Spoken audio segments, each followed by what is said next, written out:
Lewis Hamilton will be looking to get revenge on two-time F1 world champion Max Verstappen next year. Mercedes missed out on winning the F1 Constructors' Championship for the first time in 9 seasons this year as Red Bull stormed to the title.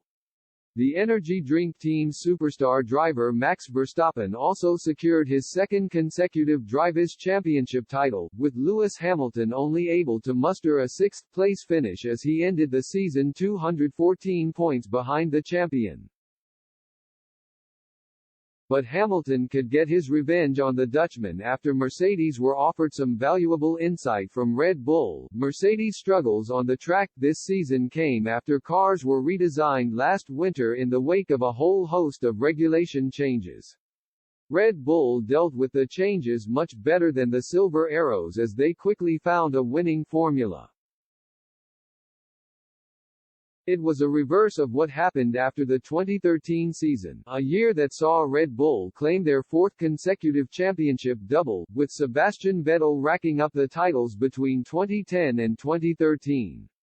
The Austrian team dropped away after Vettel's final title and have only been able to re-establish themselves as a force in the last few years.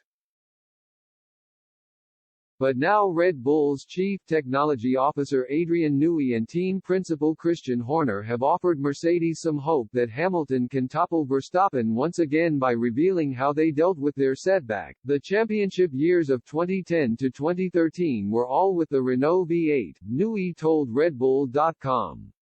"We had a great relationship with the engineers at Renault.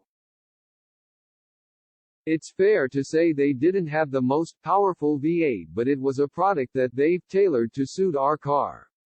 We had particular requirements, particularly the way we use the exhaust, and they bent over backwards to maximize what we needed from the engine. We then went into the hybrid era and Renault in the first year 2014 interpreted the regulations not as well as Mercedes.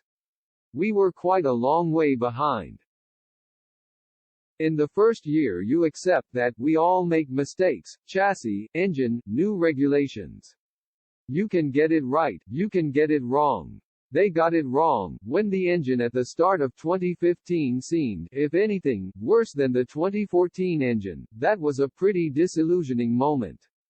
You then realize in your foreseeable future, if you do a spectacular job, you might snatch the odd win here and there. But you're never going to win a championship." That was a reset that we all had to come to terms with after that period of dominating the second half of 2009 and the subsequent 4 championships, and Horner added, "You learn where your strengths are and your weaknesses are." As Adrian says, during that period it was tough because we came off the back of 4 dominant championships and suddenly this barren period and another team is just light years ahead of everybody. The most important thing was keeping the team together and focusing on everything we could control, that we could influence. Bit by bit we were able to snatch wins here and there in every season bar one. It was always a question of, we've just got to make sure we get the right power unit. The engine from 2019 was a step forward and we were then able to really start to get the foundations in place for a championship challenge.